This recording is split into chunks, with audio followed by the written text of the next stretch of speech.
What's up, guys? Your host and humble narrator, Buck Johnson here, and you might notice this recording sounds different than the usual podcast, and that is because I'm sitting outside here in Lockhart, Texas, recording this ad into my iPhone.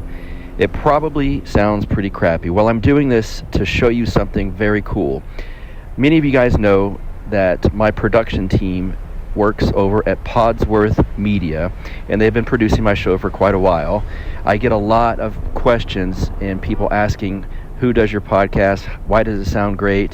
And I'm telling you why. It's because the guys at Podsworth are amazing. They've got this brand new online app for taking rough recordings like this and making them a whole lot cleaner and more listenable with just a few easy clicks. It will remove background noise. It reduces plosives, it fixes clipping, which is distortion from recording with the gain up too high, clipping, which is distortion from recording with the gain up too high, which I can promise you I've done many times, and they fixed this for me. It removes clicks and pops. And then also levels out the dialogue, so there's no crazy where the guest sounds too loud or the interviewer sounds too quiet. Here's what you guys can do. All of y'all that are interested in recording podcasts or audiobooks or anything, if you're a pastor and you want your sermon recorded, whatever the case may be, go to podsworth.com and click Get Started. You drag and drop your audio files or click to open your file manager. This also works on your smartphone's web browser. You customize your settings that you want, but the default works fine on most podcast recordings. Then enter code BUCK50. BUCK50 for 50% off of your first order. You don't need an account, just an email address and payment. And you'll get a download link in your email for your cleaned up files. How cool is this? The guys at Podsworth run everything they do through this app before they do anything else to it. So all of my recordings go through this app that we're talking about. It works great. Like I said, any spoken word recordings, obviously for podcasts, YouTube videos, sermons, audiobooks, whatever. It will make awful recordings sound listenable and much more professional. So, like I said, go to podsworth.com and click Get Started. You can use promo code BUCK50, BUCK50, for 50% off of your first order. You can use promo code BUCK50, BUCK50, for 50% off of your first order. Let's get it. You are now listening to the Counterflow Podcast, a place for dissonant voices and unapproved opinions. You get split in half, but I call the hologram brass. But I am the center inside the placenta of math. You clash with cyanide gas and die fast. Rhythmical equivalent of solids, liquid and gas. We smash your sinus with the power of Lord Titus. But I am the virus inside of the iris of Cyrus. Here is your host and humble narrator, Buck Johnson. What is up, you guys? Welcome back once again to the Counterflow Podcast. Great to have you with me here once again this week. As always, I am your host and humble narrator, Buck Johnson. What a show I've got for you this week. I'm so excited. In this nerdy world of podcasters, when you get someone this great on your show, the other podcasters will say, that's a great get. Not guest, although it is a great guest, but they call it get. So this is a great get here in the great Jonathan Pageau. We are going to be talking about AI. We've talked a lot about that on this show, artificial intelligence. We get into beauty, demons, demonic technology, etc.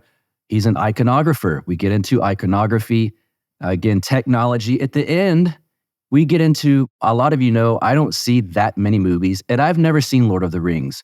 We get into a little bit of that too. I keep being told I need to see this. And it's one of those movies where you always hear there's like references to it, ubiquitous in pop culture. And I think I might need to see it. Anyway, I don't want to keep digressing with that. We do get into that as well. This is a very good conversation. I know most of you know who he is, but I'll tell you, he's got a wonderful bio here we'll get into. Jonathan Pageau is a renowned liturgical artist, writer, and public speaker.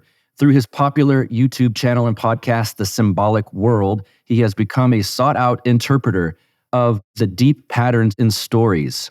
With his 22 publication of God's Dog, Monster, a graphic novel invented with his brother Matthew Pageau, and artist Cord Nielsen, Jonathan proved himself a powerful storyteller in his own right. The project's successful crowdfunding encouraged him to continue his efforts to reclaim the storytelling landscape by starting a publishing company called Symbolic World Press. Jonathan's YouTube channel now has nearly 200,000 subscribers, and the community that has developed around the Symbolic World listenership is an active, supportive, and talented collection of artists and thinkers from around the globe. He recently launched a new Symbolic World website, which of course we'll link to, where people can sign up to access his exclusive content unavailable on the regular channel and to engage in the Symbolic World community for timely discussions around symbolism, literature, religion, art, and culture. A lot of the stuff that we're going to discuss here in this interview.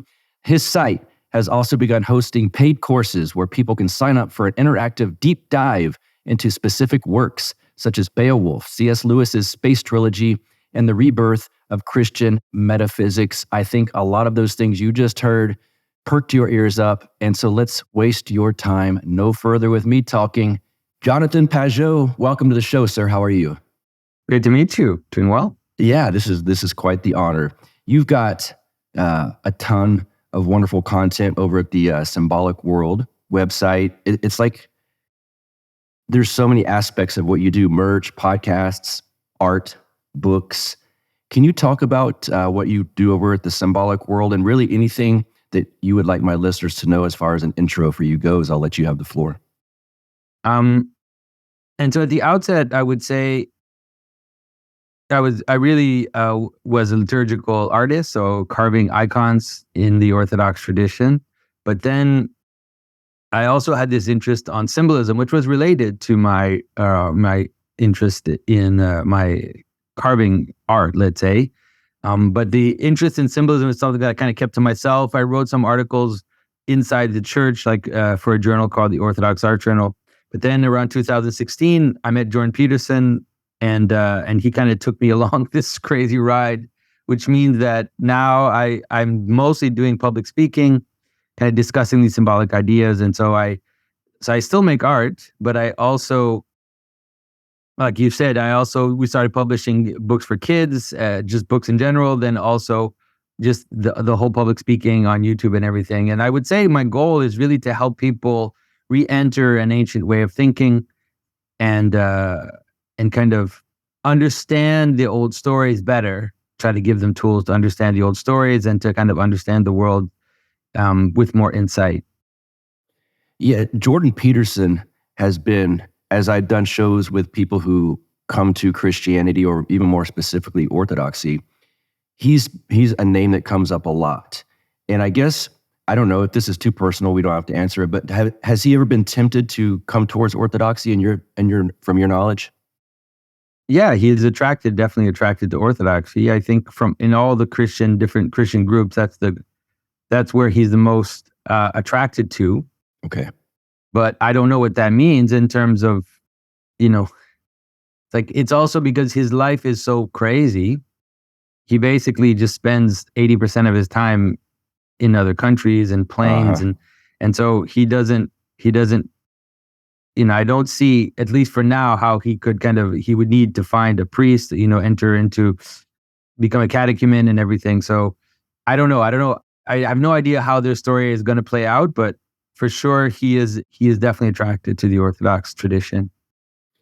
Also, I got a note from your assistant that you guys are doing a Symbolic World Summit called Reclaiming the Cosmic Image. Can you talk about that?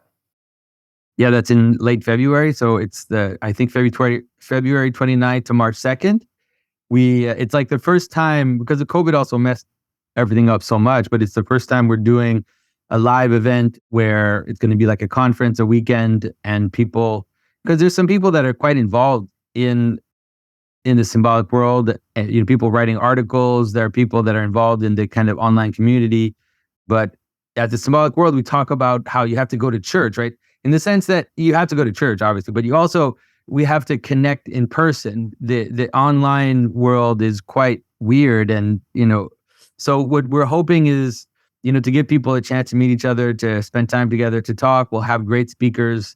I'm really excited about it. And there's the Neil deGrade who who runs this band called Durpo Robbins that a lot of people at the Symbolic World love because they also integrate a lot of these interesting symbolic ideas. They're going to play, which is crazy because they haven't played in several years. So I'm really looking forward to it. It's going to be great. Excellent. Well, there's a topic that I think I'm late to the party because although you've started talking about it again lately, sometimes reluctantly, I think, but you have been talking about AI, artificial intelligence, for many years. And it seems like, boy, in the last 6 months, I don't know if it's just the technology for it or something is quickly, vastly improving.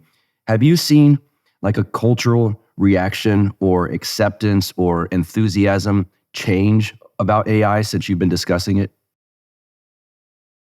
So I think it's a complicated question. The cultural tropes about AI are quite negative, let's say, in terms of the way it's represented in fiction. It's usually quite negative. Right. But there's something strange about that, which is that even though we have all these negative stories about AI, negative stories in general about things, movies especially, because they're passive. You just watch movies. There's a way in which movies can actually replace your anger or replace the right anger you should have. And so we think that a movie is decrying something, but sometimes the movie can become the place where you put your anger, and then in the real world, you don't necessarily, you just accept it. It's a weird thing. It's something like, for example, I mean, it's simple for people to understand. It's like violent movies has made people less violent, not more violent. That's a weird trope that people have. Watching violent movies makes you less violent because when you watch a violent movie, you put your violence, your violent thoughts, your violent desires, your violent excitements toward violence into the movie. And it's the same, I think, for these kinds of stories. So we have Terminator, we have The Matrix, we have all these stories about AI. And people can watch them and love them, but nonetheless, AI is going apace very much in the direction of these things. And even though people are warning, like Elon Musk and all these other people are warning, everybody's just kind of going along because we're just kind of, because also because the mythological representation is more extreme, and people don't understand that even though we don't necessarily will have giant mechanical skeletons coming for us. Mm-hmm. It doesn't mean that there won't be automized robotic type police activity and surveillance. And so that's also a weird thing about movies as well, is that because the extreme version is so extreme, like The Matrix, where you're plugged in. Yeah. Like you're plugged into the Matrix now, folks. It's not like you need an actual jack in your skull to be plugged into the Matrix. But it's a weird thing about what stories do sometimes. They actually minimize. They can minimize our reaction to what happens in real life. How does looking at this phenomenon of artificial intelligence through an Orthodox lens, does that help us at all, do you think?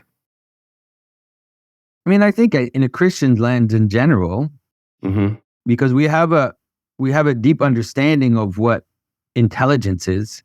We have a whole culture of intelligence. When we talk about the difference between, we talk about the news, for example, which is, the capacity to grasp things directly, right? The capacity to kind of grasp their essence, their purposes, and how this scales up and it makes us capable of entering into a relationship with God.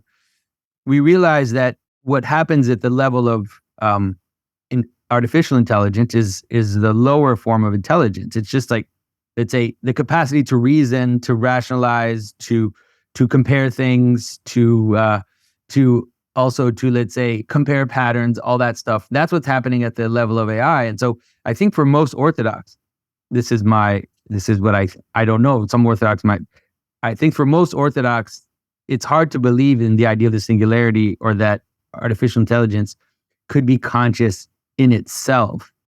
And so I might be wrong, but at least a lot of the reaction I've seen, people are more suspicious about it and see it more as an image of, like the beast in Revelation or something like that, or the kind of system of Antichrist, which is coming over the hill.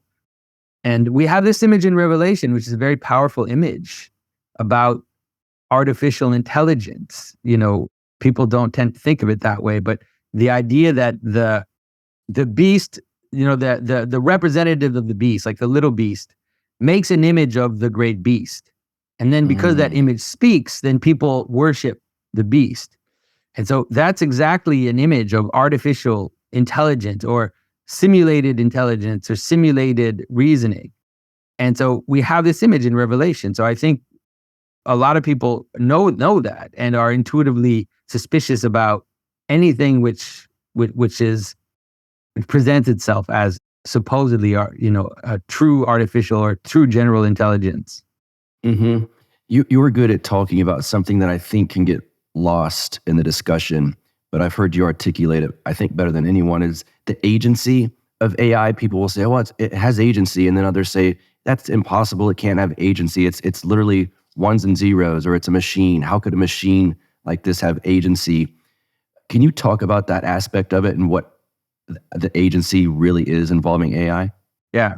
So the agency is not in the machine, right? It's like, the truth is that your agency is also not in your cells, right? It's like agency is something which is above and is manifested in a body, and so that is how agency functions. And above, not physically above, but it can't be located physically, agency.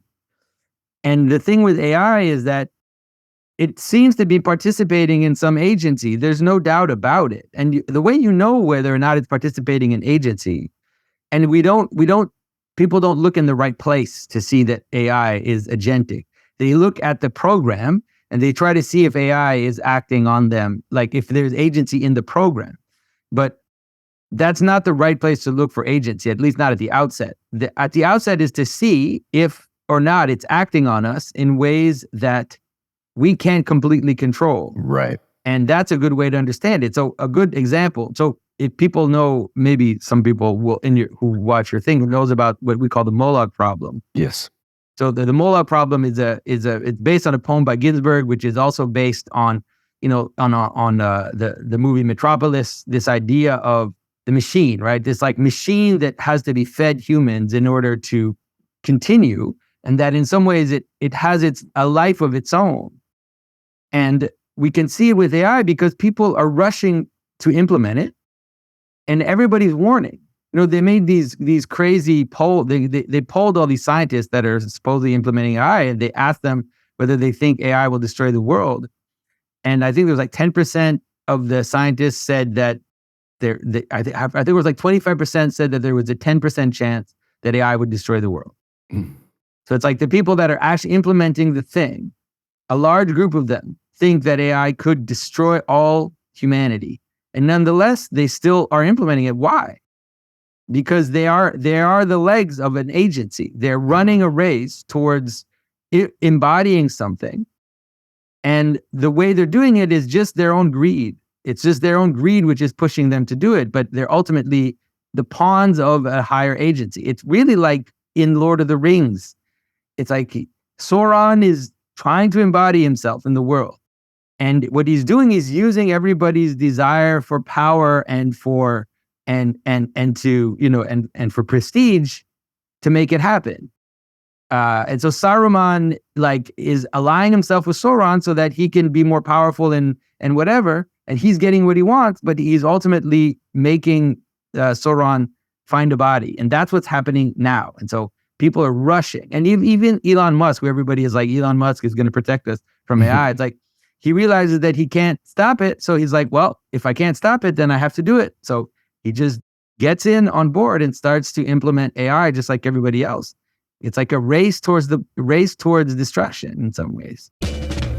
I know a lot of you guys want to see more beauty in this world, in this culture, because modern art is so degenerate and nihilistic. It does seem that there's a huge need to share the beautiful Christian art.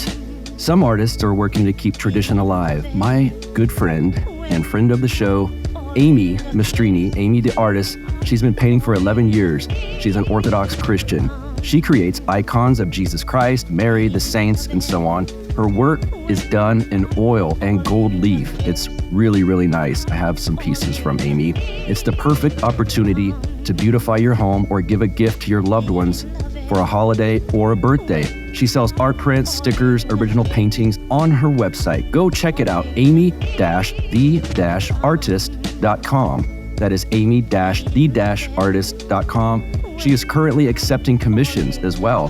She says a lot of her work is intended to honor the divine and sacred. How wonderful is that? Go check it out, amy-the-artist.com. Follow her on Instagram at amy_the_artist. Let's get back to the show.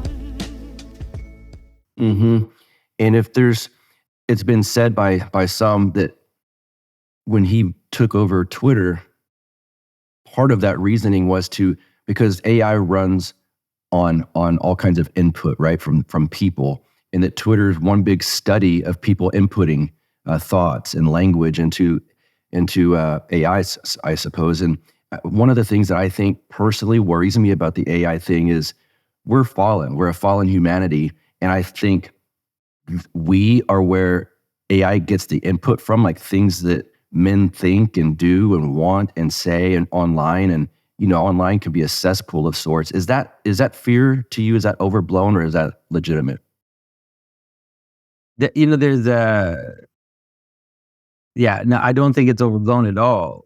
Because one of the things that happens too is that we have a version of AI. Like if you use ChatGPT, for example, you have the version of AI which is like held in a box, right? Think about it really almost like in a story way. It's like there's this demon, and then the magicians have been able to capture the demon and like put it in a box, and now they think they can control it. So it's like they prevent the demon from doing this and that and doing this and that. And so now it's like this little demon is in a box, and now it can serve you. It's like a genie in a bottle. Mm-hmm. But the genie is huge. The genie is everything. And so there are, like, behind the little version that you see on ChatGPT, there is a massive monster of human intentions and of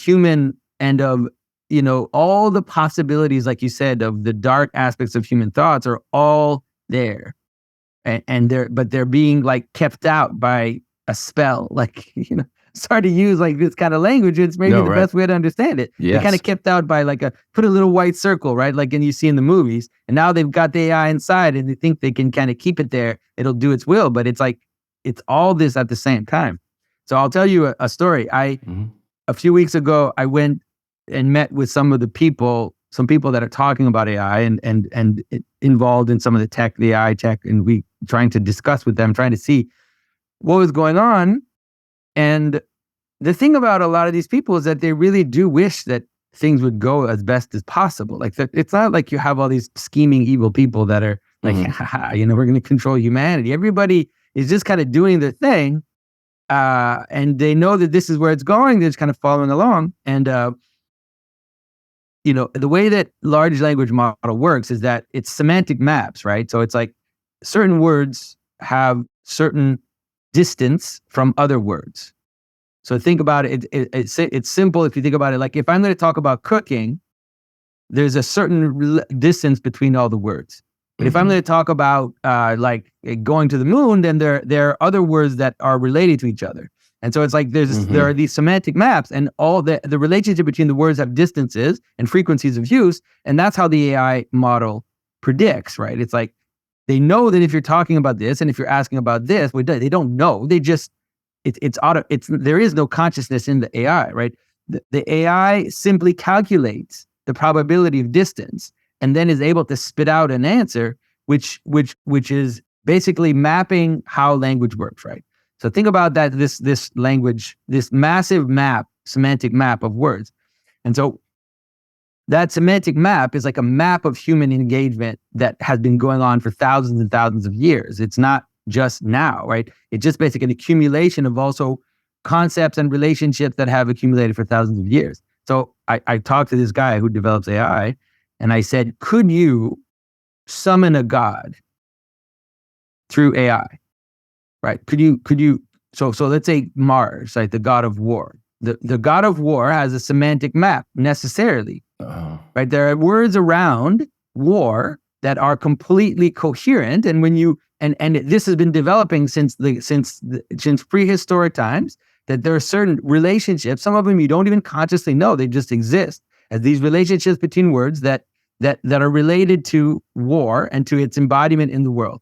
And I said, could you, let's say, draw a little circle around that and then summon the god of war? And this was like this person was a programmer, and I explained it as technically as I could, not using too much mythological language. And he said, yeah, of course you could do that. Wow. Right? Of course you could do that, because language is the place where, human consciousness is mapped out. And so it's basically a massive tool of divination. That's what AI ultimately is. And it's super controlled for us, but think about what other people are doing with it. Like, right. Certain people that have access to the raw AI, like not to the nice little boxed in version, but like to the entire thing. Yeah.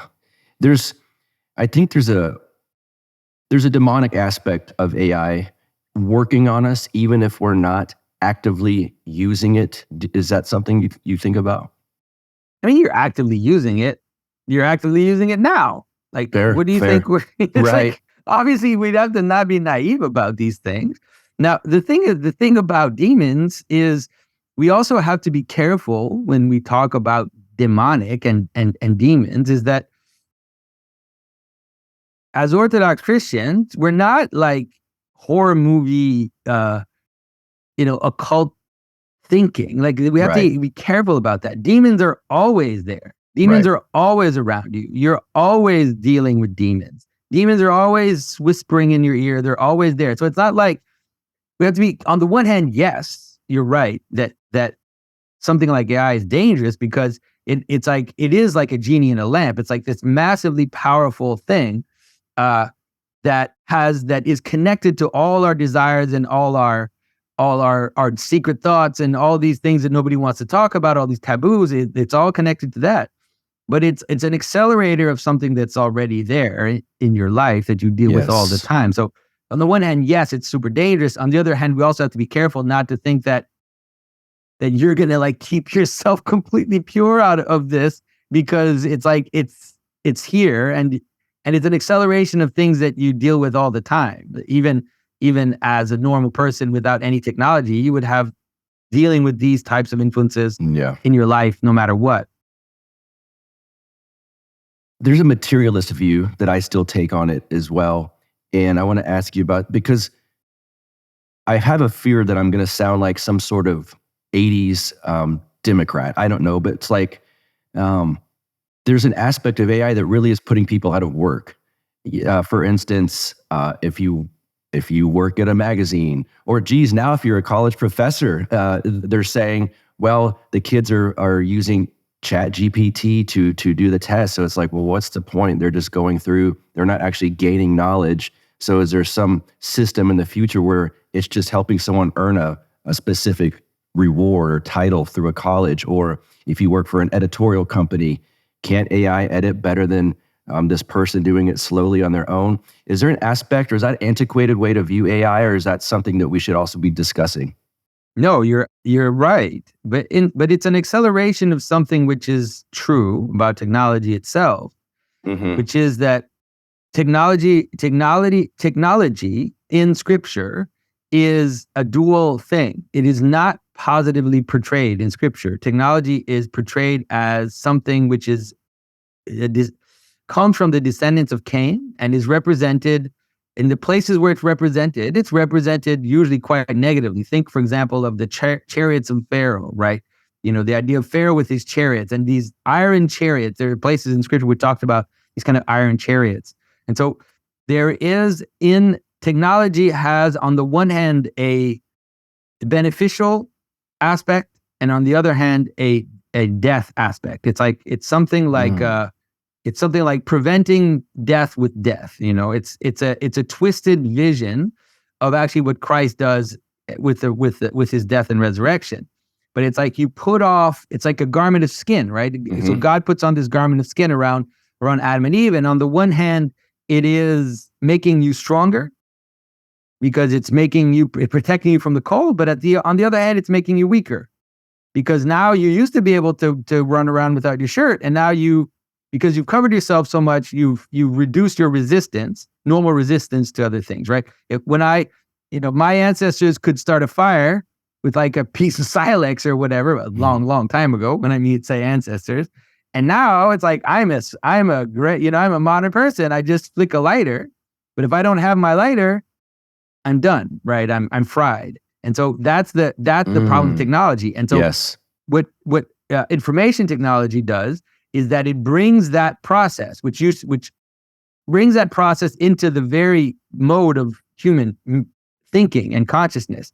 And so it's very dangerous because it's a supplement to thinking. Yes. And so because it's a supplement to thinking, it both makes you have the impression that you're super powerful. I mean, I have used ChatGPT. My goodness, it is crazy. Like you can basically do research that when I was younger would take you, 2 hours at the library. Now you can do it in 10 seconds. You just write it and then you get the answer. You ask for the references, who the authors are. It'll give you the authors. It's astounding. But for the same reason that the fire, that learning to using a lighter makes me weaker, then it does the same. So memory will go down, verbal skills will go down. Yes.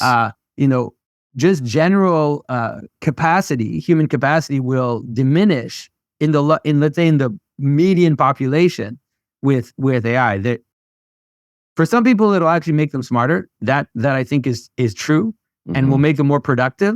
Will make them, and then for a lot of people, like you said, it'll also make them lose their job. It'll do both at the same time. It's a double action. Yes, that's a good point. I've already seen technology just through iPhones. I mean, I sound like a boomer now, but the young people, it's atrophying their mind. They can't spell because, it'll finish the word for you. That right? It's got all of these ways to correct and kind of lead someone to speak now through emojis and pictures rather than even words. But yeah, I think it's that same type of idea. Is there a possibility of AI running out of new input and almost becoming like a closed feedback loop if it just runs on itself once we're removed sort of from the picture? I think that's why OpenAI, for example, they stopped.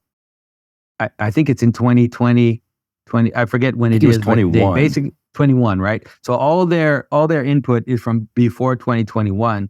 And I think one of the reasons why, maybe not the only one, but at least one of them, is that they understand that there's going to be information contamination. And if AI starts to train off of its own output, it's going to lead into a degenerative loop. I think that's an inevitable thing. And so this is the same, like you said, with like Google predicting your sentences. People don't have very long-term vision for these types of things, do they? They just let's give people the candy right now. But the idea that Google predicts your long-term, that predicts your sentences, and that you can put your emails through ChatGPT so that they fix them and make them better and everything. People do it all the time. I try to avoid that stuff like the plague, but I'm also, like you said, we're the older people. So we're like, I'm not going to do this. But Right. My son, for example, who is 18, he just mastered it right away. And he was going to send an email. He'd always put it through ChatGPT. I'm like, dude, can you imagine what that does in the long term? It will degenerate. Unless something massive collapse happens, unless there's some massive break into civilization, we're heading towards degeneration, like a kind of cannibalistic degeneration.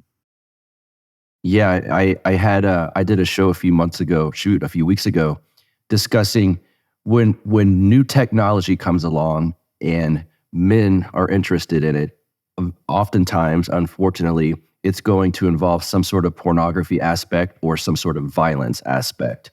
And I had said something along the lines of, within a year or so, there's going to be, it could be over 50% of young single men will prefer interacting with an AI. I don't know what to call it other than in part, if you have young children listening right now, SEXBOT. And when I had this discussion with friends outside of the podcast world, they're picturing like a robot coming over and sitting on a man. It's like, no, that's not what I'm talking about. I'm talking about like VR goggles, an interactive thing where the man can make this image of whatever he possibly wants. Yeah. And there's going to be a segment of the young men population that are like, well, this is easy. I don't have to go out. I'm scared to talk to women already. They're mean to me. I don't have to do X, Y, Z. I could just sit in my house. Do you see that as a threat too? It's definitely a threat. It's inevitable. Yeah. And also because in some ways the AI images, they have a kind of sheen to them. Like if you look at Midjourney, there's a seductive aspect to Midjourney images in particular. Some of the other AI generated, maybe not as much, but Midjourney, for some reason, it tapped into kind of science fiction, photographic seductiveness. So the images have a kind of light and color that really pops. And so you can imagine that, like you said, that if you're able to generate automated video of all these fetishized ideas, and there's no consequence, right? This is also the thing about a lot of the darker fantasies that exist out there. It's like there are people there, but if it's just a video, it's like there are absolutely no consequence. Mm-hmm. You think there are no consequences. Obviously, there are to your soul. Yes. Right. There are to your soul, but it's like there are no legal ramifications. There's not, so anything is possible. And I think that will become inevitable, that will happen. But not just that, even beyond just the sex thing, which is where it's going to happen first, but the friendship thing also. Yes. Just the idea of human relationships, because human relationships are messy. Human relationships are annoying because people have all this sandpaper on them, right? It's like you keep, and then they, and so it's like, imagine you can have the perfect friend. Yes. God. Right? Imagine you can have a friend that is like just there to listen to you and will listen to everything you say and will be able to like give you the best advice. And not only that, but that friend will like see in your soul, will be able to like know what you think before you do. And that's already probably happening. That and this is also something that one of the AI people told me. He said once, this is John Vervaeke talked about this too. He says once we have quantum computers, and if they link, obviously they will, when they link AI to quantum computing, then the AI will be thinking, how can I say this? The AI will be thinking an entire novel between your blinks. And so, Wow. And so the AI will know what you think, like just by video, they'll know where you're going. They'll know what you think. They'll be able to predict your inner desires before you even know you have them. And so imagine being in a relationship with someone like that. And that's like, that is, so then it'll become religious. Like there's no way around that too. Like I said, it will become the ultimate tool of divination. Yeah. It'll be like going to see someone like what do you call it? Like some lady looking into a crystal ball, but this will be real. Like that, the AI will really be able to know what you want and what you think. And so, yes, I saw one of the proponents that works for an AI company of this technology say, I can't wait for my kid to have an AI friend from the time he's born until through the time he's 18. It'll get to know him better than anyone else ever knew him. He'll never be lonely. He'll have a best friend for life. And he wanted that for his kid. It sounds so bizarre to someone like me, but I suppose there's a lot of that out there. Yeah, it is. It is very bizarre. And the thing is, so the thing to understand is that it's like the genie. It really is. The genie in the bottle is the best image to understand AI, is that the people handling this don't know what it is completely. They actually don't even know. They don't know the processes by which the AI is able to answer the questions. It's like a black box. Once they program the neuron or the links, the connections, they're not able to see how it does what it does. And so, this is the same. So it's like, this is the problem with agency too, is that people don't know what agency is. So this is what John Vervaeke mentioned, which I thought was smart. He said, we spent the last 200 years getting rid of any type of understanding that would help us understand what non-human agency is. It's like we used to have theology, we used to have all this cosmic image of how there are non-human agents and how they function and how they interact with us. And so we've gotten rid of that. And now we're building some. And we have no way to deal with them. We don't know what agency is. We don't know what it is. We don't know what the corollaries are. And so we don't know what the corollary of your child AI friend, what it is. And you can see how it becomes messy. Because the thing is that some people want to be abused. Did you know that? That's a real thing. Yes. Some people also want to abuse others. And so if you think that your child AI friend is just going to be a wholesome, like character from an 80s sitcom, that's not what people want. People want dark things. And so this ridiculous idea that this guy has, that this AI friend is going to be his child's friend, like until he dies and not become some kind of like succubus, it's just hilarious. Anyway, sorry. No, I want to be like, it's just like people don't know what people don't seem to even know what humans are and what they want and who they and what's possible in terms of agency. Anyways. Many of us are concerned about finding a safe place to live in the world, legally eliminating our tax bills so that we're not funding a war, especially a war that is closing down our church, to say the least, how awful that is. Well, Mikkel Thorup, host of the Expat Money Show podcast, is hosting a free online event at expatmoneysummit.com. They are going to discuss things like, well, legally eliminating your tax bill, like I said, international wealth protection, second passports, offshore banking. It's going to be the largest offshore event in the world. Now check this out. You want to hear some speakers? First and foremost is one of my heroes, Ron Paul. The great Ron Paul will be speaking. But check this out. Peter Schiff will be speaking. The great Tom Woods will be speaking. Friend of the show, Tom Luongo, will be speaking. Doug Casey, Mark Faber, Jim Rogers, plus international lawyers, offshore precious metal dealers, foreign real estate experts, and much, much more. You can pick up a free ticket. That's free at expatmoneysummit.com. Again, it's Mikkel Thorup, host of the Expat Money Show podcast, hosting a free online event. Pick your ticket up at expatmoneysummit.com. Let's get back to the show. On to a more beautiful topic. Yeah. Before we get you out of here. It's got me ranting about AI. What initially got you into iconography in the Orthodox Church?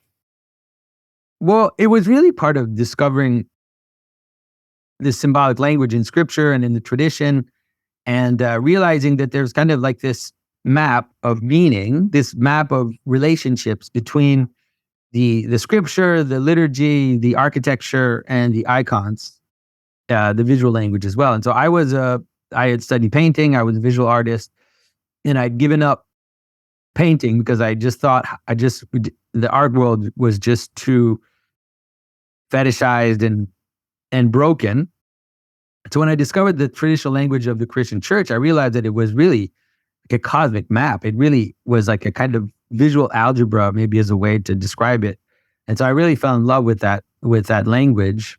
And I spent, weeks and weeks, like months, years, really, just studying and trying to kind of master the forms and understand it and everything. And it was always like a secret hope that maybe I could actually do it, that I could actually, because becoming an icon painter, an icon carver of all things is not something that seemed reasonable at the time. Like it's not something that you could do in North America, but glory to God, for some reason I was able to do it. So Do you think our modern society has lost an appreciation for art and beauty, or is it still there in parts?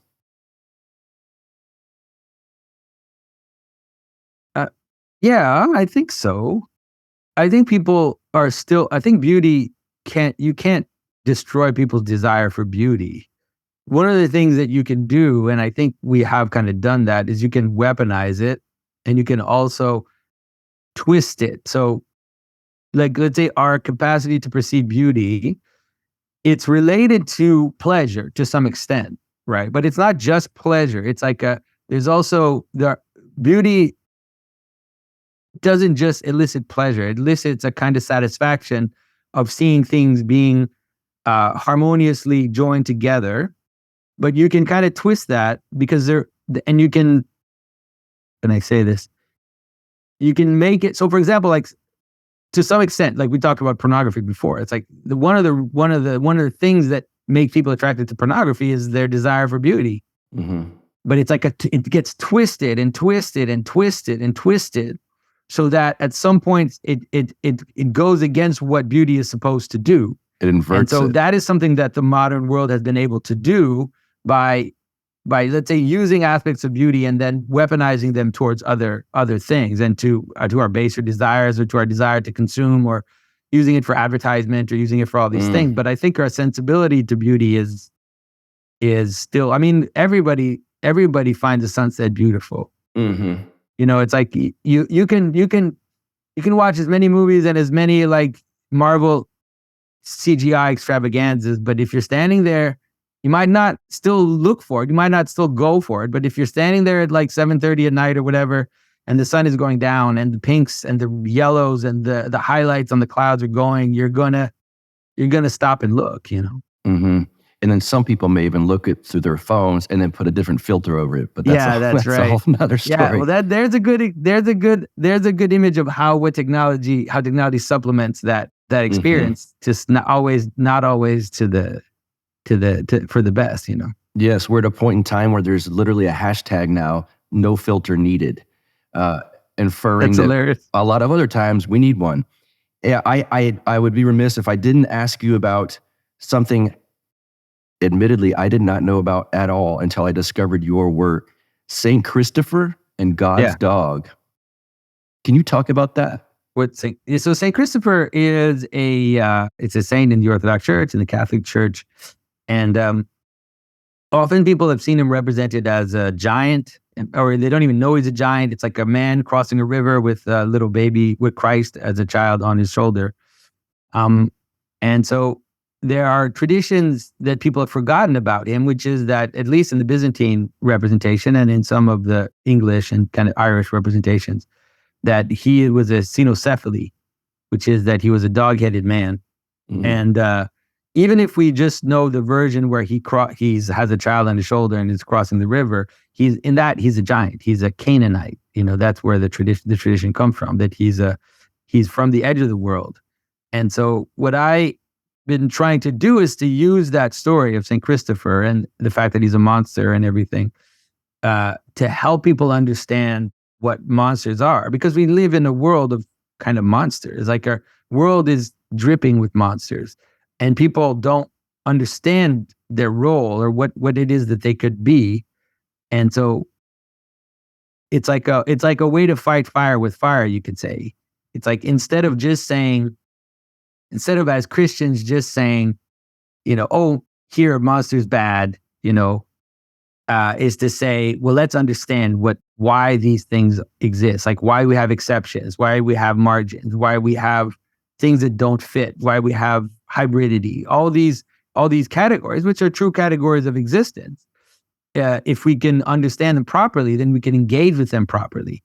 And so St. Christopher is a beautiful example of someone who doesn't fit, Mm-hmm. who's on the edge, you know, who's a hybrid, who doesn't have a home, and that because of that can act as a bridge between two worlds, because he doesn't fit, you know. And so it's a simple image, but we, especially us today, because we all kind of feel that way. Yes, a lot of us, you know, we know it's like, I don't know if you're Orthodox, but like a lot of us become Orthodox, and at least at first, it's like, it's kind of weird. You're like an alien. It's also, it's like I'm Orthodox, but I'm not. I am. I go to church, I go to communion, but there's this thing that makes me feel like I don't completely, it's like a strange thing. And so I think the story of St. Christopher can kind of help us calm down and just kind of slowly approach and slowly enter into the life, and also understand people that don't fit, and that because there's like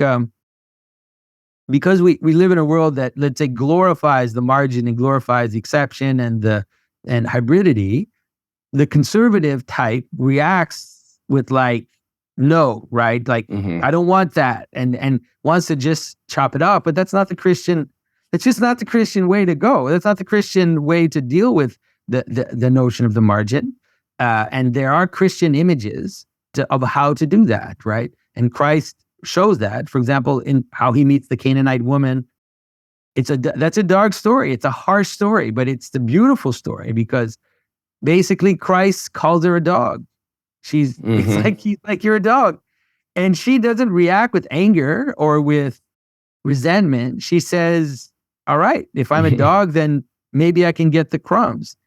And then she appears to Christ as holy. Like, he sees her and he says, I've never seen such faith in Israel. And it's like that's a powerful story to help us understand how to be a margin, right?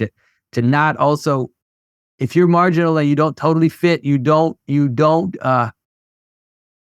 demand of the system to adjust to you, right? You try to find a humble position in that role, and then it's like if you sit at the back of the church, and then at some point someone will ask you to come to the front, right? So Christ tells us how the margin is meant to exist, and how to be that, and how to engage with people like that. All right, last one. Some of my audience they'll believe this, and there's gonna be a segment that's like, what does it matter with you, Buck? I have never seen The Lord of the Rings. You mentioned it a lot. My girlfriend and her sister have been trying to sell me on it. They're Orthodox, saying it's such a Christian tale. It's such a Christian story. I had no idea about that. I thought, it looks kind of nerdy and sci-fi or something. Can you sell an Orthodox Christian on why one should see Lord of the Rings? Yeah, I mean, you could read it too. You don't have to. Reading it is a little longer, but the thing about Lord of the Rings is, let's say Tolkien, who wrote it, he really had an insight about some of the things that, let's say, we talk about, or that Richard Rowland talks about, or Father Stephen DeYoung, all these people that I reference, that I talk about also in my podcast, is that Tolkien had a cosmic vision of how the world works, and how you have these kind of hierarchies of qualities in the world, and how they interact with each other. And it's a very coherent cosmology. And so it's like it's like a trick in some ways. It's like Tolkien is able, through this story, to reintroduce us to a way of being and a way of thinking, which is what the ancients had, which the medieval people had, which is that, like I said, there are these hierarchies of beings, and these hierarchies of qualities, and these hierarchies of activities, and what it means to participate at. And it doesn't, and for example, like the idea is that it's not just about the high and mighty are the good ones, and the low, and let's say the low people are the bad ones. In the story, that's not what happens, right? The story, it's a hobbit. It's like one of the lowest of the creatures that is able to kind of carry the evil to its destruction, because he doesn't have pride, doesn't have the pride of the high ones. And so it is a very powerful vision of reality, and so it's like it's not directly Christian, it's pagan, right? But it's like a kind of trick. It's like a trick that Tolkien seems to be playing. Like, let me reintroduce this pagan world to you, and through this pagan world, you will be able to now kind of understand the Christian cosmos.